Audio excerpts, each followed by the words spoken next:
उसको पुलिस और सी वालों ने उठाया जैद को। इरफान का जो कत्ल था ये पुलिस की हिरासत में तशद्दुद के साथ हुआ।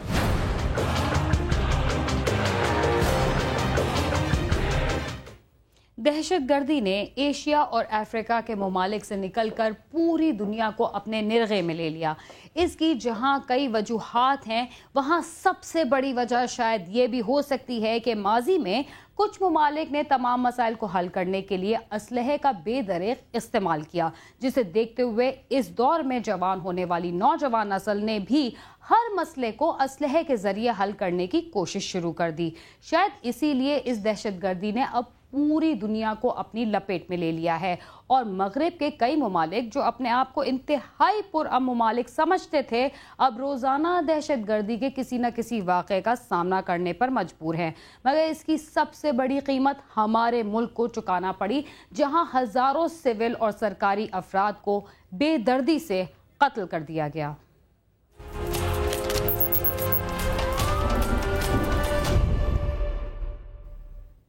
इससे पहले CIA पुलिस की हिरासत में मुल्जिमान के मरने या उन्हें मारने के वाक़यात हमारे सामने आते रहते थे, मगर अब तो बहुत सारे अफराद पुलिस के हाथों मारे जाते हैं और ऐसे वाक़यात की इंक्वायरी भी पुलिस के हाथ में ही दे दी जाती है, जो इंसाफ के बजाय अपने पेटी भाइयों को बचाने के लिए जोर लगाना शुरू कर देते हैं। आज हम आपको पुलिस हिरासत में मरने वाले एक ऐसे ही नौजवान के बारे में आगाह करेंगे।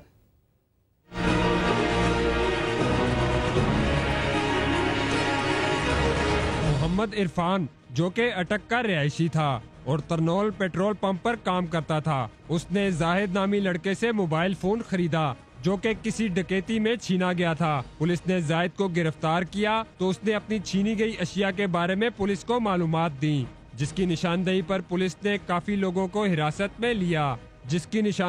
पुलिस ने उन लोगों को भी हिरासत में लिया जिन्होंने उससे अशिया खरीदी थी। ये तरनौल कार्टस पंप है, वहाँ काम करता था। ये वो लड़के जो जैद था वो इधर उसके पास आता था, वो गैस वगैरह डलवाने के लिए।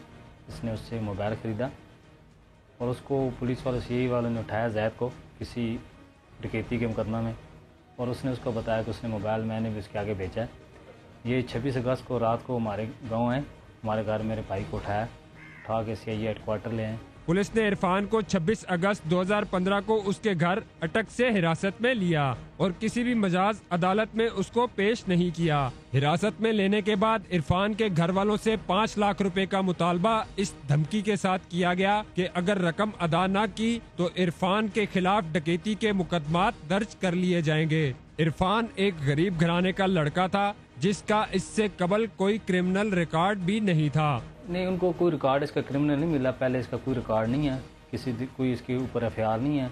उन्होंने कहा जी ये इसने फलां जगह डकैती की है, इधर की है, उधर की है, बहुत जगह उन्होंने बताई हैं।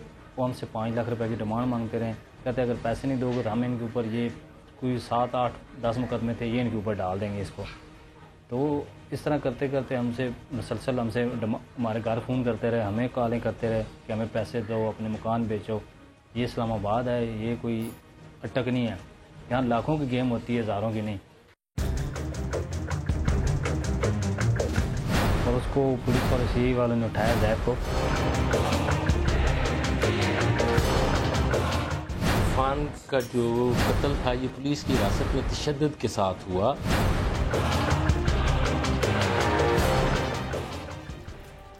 इरफान के घर वाले गुर्बत की वजह से पुलिस की डिमांड पूरी नहीं कर सकते थे, ना ही उन्हें ये इल्म था कि इरफान CIA पुलिस की गैर कानूनी हिरासत में मौजूद है। मतलूबा रकम ना मिलने के बाद इरफान के साथ क्या सलूक किया गया, आइए देखते हैं। पुलिस ने इरफान को 15 दिन अपने पास रखा, मगर ना ही उसकी गिरफ्तारी डाली गई और ना ही किसी अदालत से उसका रिमांड हासिल किया गया। पुलिस एहलकारों की हिरासत में अगर कोई तशद्दुद से जांबाक हो जाए तो पुलिस एहलकारों के खिलाफ कत्ल, हब्से बेजा और रकम मांगने की दफात भी शामिल होती हैं। ये जो है इरफान का जो कत्ल था ये पुलिस की हिरासत में तशद्दुद के साथ हुआ और पुलिस वाले इसमें जो है मुतअद्दिद दिन हब्से बेजा में रखा और तवान की रकम मांगते रहे, लेकिन वारसान जो थे मकतूल के वो गरीब लोग थे, वो पैसे ना दे सके और उसकी मौत वाक़या होने के बाद अंडर सेक्शन 302 कत्ल की FIR जो थी 2 मुलजमान अब्दुल हफीज़ और अमीर सज्जाद जो पुलिस ऑफिशियल्स थे, ASIs थे, उनके ख़िलाफ़ लॉन्च की गई, सिर्फ़ उस प्रेशर को पुश बैक करने के लिए जो मुद्दइयों की तरफ से, जो वारसान की तरफ से आ सकता था। 15 दिन हिरासत में रखे गए इरफान को बेईमाना तशद्दुद का निशाना बनाया गया। इरफान चूँकि आदि मुजरिम नहीं था, इसलिए पुलिस की मार को बर्दाश्त न कर सका और उसकी CIA के दफ्तर के अंदर 9 सितंबर 2015 को मौत वाक़या हो गई। पुलिस ने अपने पेटी भाइयों को बचाने और जुर्म छुपाने के लिए इरफान के मरने के बाद उसकी गिरफ्तारी जाहिर की और लाश को पिम्स अस्पताल ले गए। ये पुलिस ने जब इसकी मौत हो गई तो इसकी उन्होंने गिरफ्तारी डाल दी। हमें इतला इन्होंने नहीं की, हमें तो गांव के किसी बंदे ने की। हम 10 तारीख सुबह इधर पहुंचे, आगे हमने आए अस्पताल में देखा तो इसके मुंह से और नाक से खून जारी था और जिस्म पे बेतनात तशद्दुद के निशान थे और हमने इधर शोर वगैरह किया तो हमारे साथ गांव के लोग भी थे, को इन्होंने फर्जी FIR दे दी अपने भाइयों को बचाने के लिए। इसको हमने आज गिरफ्तार किया, जो कि हमें तो नहीं मालूम था कि हमने तो समझा 302 होगी, हम अनपढ़ बंदे हैं, जहल हैं, हमें तो ये नहीं पता ये FIR, हम बस 302 की FIR हो गई और उसको पुलिस वाले CI वालों ने उठाया जैब को। इरफान का जो कत्ल था ये पुलिस की हिरासत में तशद्दुद के साथ हुआ।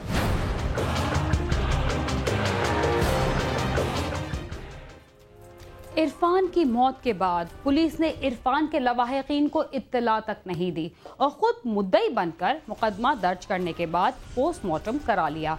जब लाश को लवाहिकीन के हवाले किया गया तो उस पर तशद्दुद के वाज़े निशानात मौजूद थे।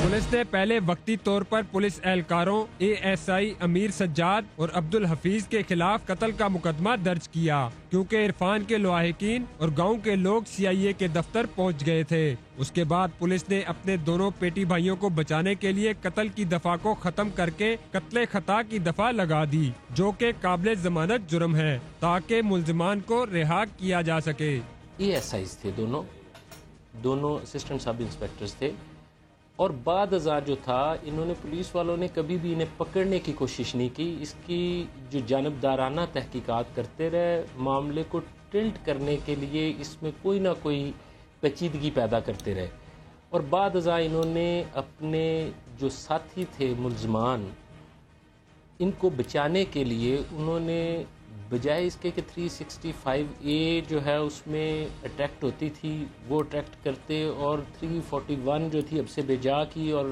तमान मांगने के लिए अगवा करने की दफात शामिल करने की बजाय उन्होंने कत्ले खता की सेक्शन जो थी वो इंट्रोड्यूस कर दी और 302 को डिलीट कर दिया कत्ल की दफ़ा को और 319 PPC जो है वो अट्रैक्ट की, जो काबिल ज़मानत जुर्म है, जिसके जरिए वो सिर्फ अपने जो साथी थे उन्हें बचाने के लिए उन्होंने अट्रैक्ट किया। पुलिस की जानिबदारी की वजह से इरफान को कत्ल करने वाला मुल्जिम ASI अब्दुल हफीज आज तक गिरफ्तार नहीं किया जा सका। गुज़िश्ता 1 साल से इंसाफ के लिए दर बदर की ठोकरें खाने वाले इरफान के लवाहिकीन मुतालबा करते हैं कि उनको इंसाफ फराहम किया जाए। वज़ीर आला वज़ीर दाखिला चौधरी निसार साहब से अपील करता हूँ कि वो यहाँ कहते हैं कि इस्लामाबाद में इंसाफ पुलिस नहीं है, रिश्वत का नसूर ख़त्म हो गया। मैं कहता हूँ वो हमारे साथ इंसाफ करें और एक मुजरम घर में बैठा हुआ है, घर में बैठा इश्तिहारियों की मुहिम जारी है, लेकिन वो घर बैठा है आराम से, उसको गिरफ्तार करें और हमें इंसाफ दें। CIA पुलिस की हिरासत में किसी मुल्जिम के मरने का ये पहला वाक़या नहीं है, मगर जरूरत इस अमर की है कि कानून में तरमीम करके इस किस्म के केसों की इंक्वायरी के लिए अलहदा डिपार्टमेंट बनाया जाए। कैमरामैन नदीम शेख के साथ नईम जंजुआ, समा, इस्लामाबाद।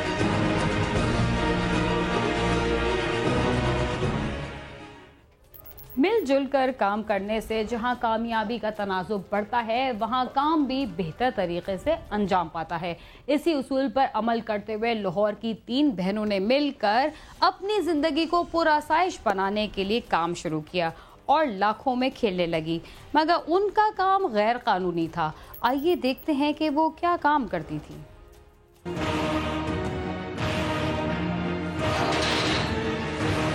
वारदातों को आप छोड़ें, चाहे कत्ल किए चाहे कुछ भी।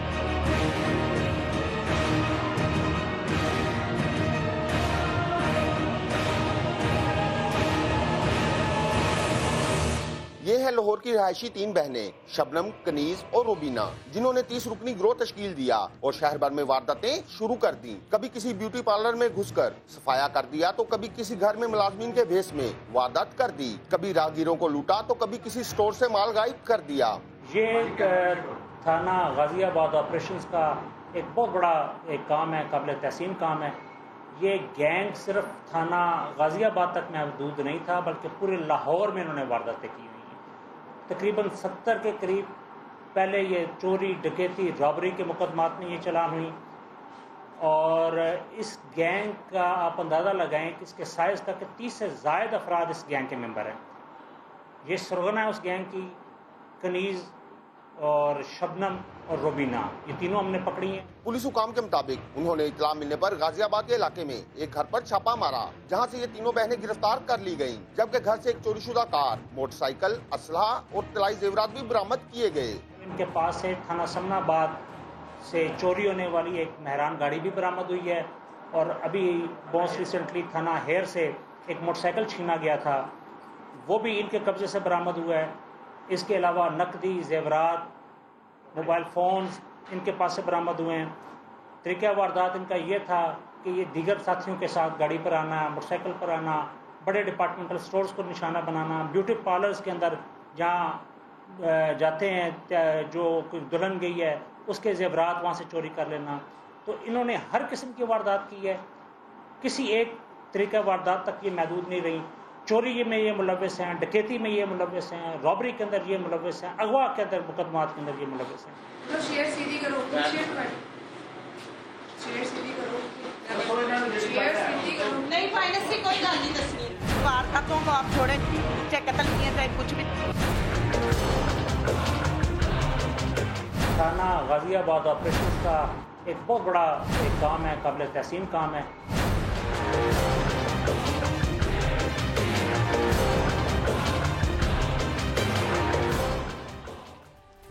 गिरफ्तार होने वाली तीनों बहनों का जिक्र यहीं खत्म नहीं होता, मगर यहाँ वक्त हुआ एक मुख्तसर से वक्फे का। तब तक आप समा के साथ ही रहिए।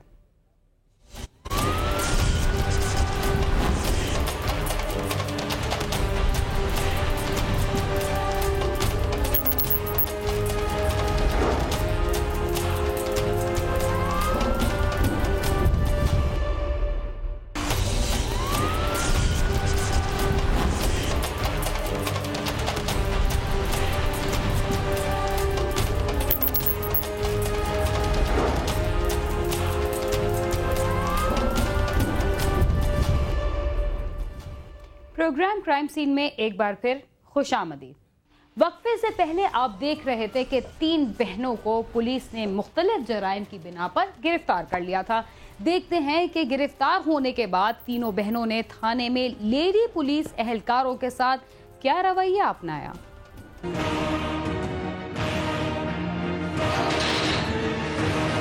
वारदातों को आप छोड़े, चाहे कत्ल किए चाहे कुछ भी।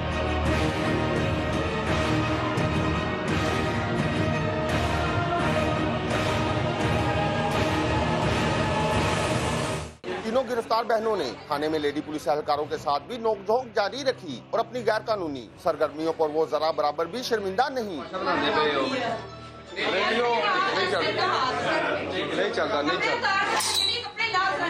भाई मेरी बात सुने, वारदातों को आप छोड़े जो भी की हैं, ठीक है ना, चाहे कत्ल किए चाहे कुछ। पुलिस हुकाम का कहना है कि तीनों बहनों और उनके साथियों के खिलाफ 55 से ज्यादा मुकदमात दर्ज हैं। ये बहनें मुख्तलिफ इलाकों में किराए के मकान लेकर रहती थी और अपने ग्रोह के साथ मिलकर प्लानिंग करके वारदातों का सिलसिला जारी रखे हुए थी। थाना गाजियाबाद ने ये बहुत अच्छा काम किया और बाकी गैंग के मेंबरान को भी गिरफ्तार करने के लिए कोशिशें की जा रही हैं। इनके मजीद तफ्तीश हम कर रहे हैं। बाकी गिरफ्तारी जो मेंबरान की है उसके होने पर ही पता चलेगा कि इनकी डिस्पोजल ये किस तरीके से किया करते थे। जो इनके ज़ेरे इस्तेमाल थी वो रिकवर हो गई हैं और बाकी जो सी है इंशाल्लाह गिरफ्तारियों के बाद इनका मैकेनिज्म और बाकी बरामदगियाँ जो सी हैं वो मुमकिन हो सकती हैं। तीनों गिरफ्तार बहनों से तफ्तीश जारी है। उनसे तफ्तीश की रोशनी में उनके साथियों की गिरफ्तारी के लिए टीमें बना दी गई हैं। पुलिस हुकाम के मुताबिक मुलजमान से मजीद बरामदगी भी मुतवक्का है। कैमरामैन इकबाल खान के साथ आमिर शुजार, समा, लाहौर।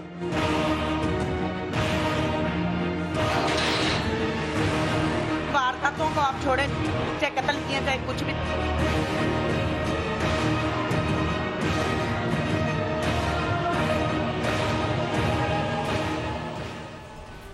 दहशतगर्दी की कार्रवाइयों के खिलाफ भरपूर जंग करने वाली पाकिस्तानी फौज अब भी दहशतगर्दों के निशाने पर है।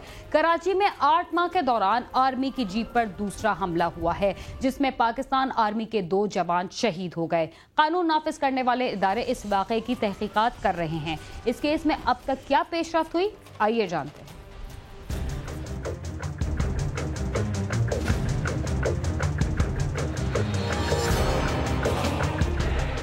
कराची में मौजूद मुल्क दुश्मन अनासर ने पाक फौज की गाड़ी पर हमला करके एक बार फिर हमें अपनी भरपूर मौजूदगी और मुल्क दुश्मनी का एहसास दिलाया है। शहर में कानून नाफिज करने वाले सरकर्दा इदारों ने अगर 8 माह कबल मिलिट्री पुलिस के 2 अहलकारों को शहीद करने के साथ चंद माह कबल कई पुलिस अहलकारों को शहीद करने वाले दहशतगर्दों को गिरफ्तार कर लिया होता तो शायद दहशतगर्दी के पे दर पे होने वाले वाकयात पेश न आते। 26 जुलाई की शाम को कराची के मसरूफ तरीन इलाके सदर में 2 मोटरसाइकिलों पर सवार 4 दहशतगर्दों ने पाकिस्तान आर्मी की गाड़ी पर सवार 2 अहलकारों हवालदार अब्दुल रजाक और लांस नायक खादिम हुसैन को फायरिंग करके शहीद कर दिया। डॉक्टरों के मुताबिक शहीद एहलकारों को सर और सीने में 7 गोलियां मारी गई थीं। शहीद होने वाले एहलकारों का ताल्लुक टेक्निकल डिपार्टमेंट से था और इस वाक़े के बाद दहशतगर्द बाआसानी फरार होने में कामयाब हो गए। दूसरे वो सेल्स हैं जो कराची के अंदर ही मौजूद हैं, जिस तरह अलकायदा है, अलकायदा बरसगीरा है, ये है दाइश के तो खैर इतनी ज़्यादा नहीं है, लेकिन जिस तरह लश्कर जंगवी है। अब ये स्लीपर सेल्स के हैं। अब कोई लड़के 4-6 औरंगी टाउन में रहते हैं, उन्होंने कार्रवाई की, अब वो खामोश हो गई जब कुछ नहीं करेंगे। तो अब वो एज ए स्लीपर सेल तो बैठ गए हैं, लेकिन वो बेसिकली वो उस तरह का स्लीपर सेल नहीं है जिस तरह किसी एजेंसी के ऑपरेटिव स्लीपर सेल्स होते हैं। तो इस तरह के लोग मौजूद होते हैं, वो आते हैं, 1-2 कार्रवाई करते हैं, हंगामा होता है शहर में, उसका रिएक्शन आता है, एजेंसी एक्टिवेट होती हैं, उनका मकसद पूरा होता है, टीवी को खबर आ जाती है।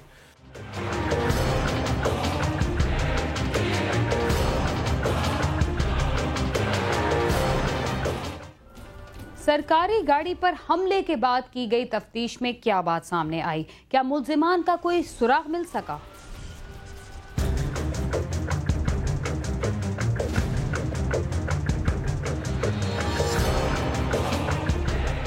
वाक़े का मुकदमा अगले रोज SHO सदर की मुद्दत में CTD थाने में कत्ल और दहशतगर्दी के दफात के तहत दर्ज किया गया। कानून नाफिज करने वाले हसास इदारों ने इस वाक़े की तहकीकात शुरू कर दी, जिसके दौरान तफ्तीशी हुक्काम को हमला आवरों की 11 मुख्तलिफ लोकेशंस की फुटेजेस भी मिली हैं। हमले से कबल 2 मुख्तलिफ मुकामात से भी फुटेजेस मिली, जबकि हमले के बाद दहशतगर्दों के फरार होने की 9 मुख्तलिफ मुकामात से फुटेजेस हासिल कर ली गई हैं। तहकीकाती इदारों ने 1 दर्जन से ज़ायद शाहिदीन के बयानात भी कलमबंद किए हैं। इस वाक़े के बाद कानून नाफिज करने वाले इदारों ने लाइन्स एरिया, बल्दिया टाउन और औरंगी टाउन से 10 मुश्तबा अफराद को हिरासत में लिया है, जिनसे तहकीकात की जा रही हैं। ज़राए का कहना है कि हिरासत में लिए जाने वाले अफराद का ताल्लुक कलदम जमातों और एक सियासी जमात से है। तफ्तीशी हुक्काम का कहना है कि जियो फेंसिंग और रूट मैपिंग के जरिए इस केस की बारीकबीनी से तहकीकात जारी हैं। गुज़िश्ता साल दिसंबर में तिब्बत सेंटर के करीब भी नामालूम मोटरसाइकिल सवार मुल्जिमान ने फायरिंग करके मिलिट्री पुलिस के 2 अहलकारों को शहीद कर दिया था।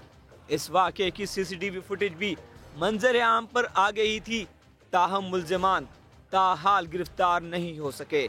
पुलिस हुक्काम का कहना है कि इन वाक़यात में कलदम तंजीमें मुलव्विस हो सकती हैं। इस तरह से टेररिस्टों ने जो है वो इस वक्त कोशिश की है अपनी एक्टिविटीज़ को दोबारा इस शहर में करने की, जिस पर तमाम लॉ इन्फोर्समेंट एजेंसीज़ और पुलिस और दीगर इदारे सारे मिल के उनकी गिरफ्तारी को यकीनी बनाने के लिए काम कर रहे हैं।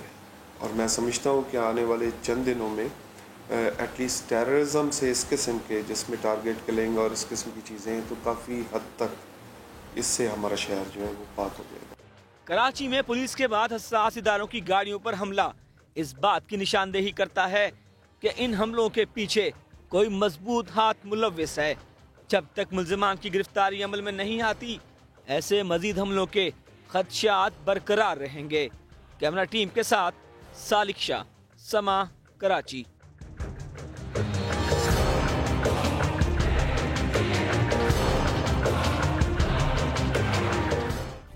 शहरियों की जान और माल की हिफाजत करने वाले जब खुद ही शहरियों के दुश्मन बन जाएं तो उनका अल्लाह ही हाफिज है। लाहौर में एक थानेदार ने साथियों के साथ मिलकर एक लड़की को अगवा करने के बाद उसके साथ क्या सलूक किया, हम आपको बताते हैं, मगर यहाँ हम उसका नाम और मुकाम जाहिर नहीं करेंगे।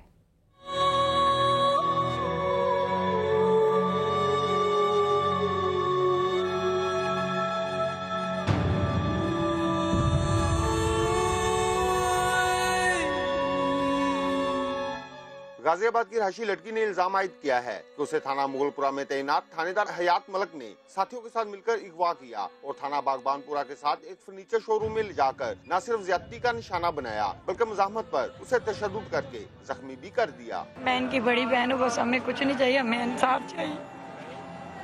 तो पुलिस आपके साथ तावन कर रही है, क्या कहा जब आप सुबह थाने गए? अभी तक तो कुछ भी नहीं किया। चौथा थाना है जो चौथे थाने से लाके इधर बिठा दिया। इत्तला मिलते ही बागबानपुरा पुलिस ने लड़की को तिब्बी इमदाद के लिए अस्पताल पहुंचा दिया, जबकि सब इंस्पेक्टर को गिरफ्तार करके मुकदमा दर्ज कर लिया गया।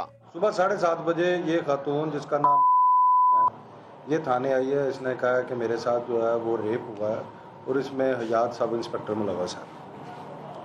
इसकी उम्र 21 साल है, जिसे मेडिकल के लिए भिजवाया गया है। मेडिकल रिपोर्ट वसूल हो चुकी है और अब वो दरख्वास्त वगैरह इससे ले रहे हैं। जैसे ही दरख्वास्त वसूल होती है, अफसरान बाला के नोटिस में लाते हुए जो कानूनी कार्रवाई है वो अमल में लाई जाएगी। मुतासरा लड़की और उसके गुस्सा ने मुतालबा किया है कि उन्हें इंसाफ फराहम किया जाए और मुल्ज़मान को इबरतनाक सजा दी जाए। कैमरामैन खावर महमूद के साथ आमिर शुजा, समा, लाहौर।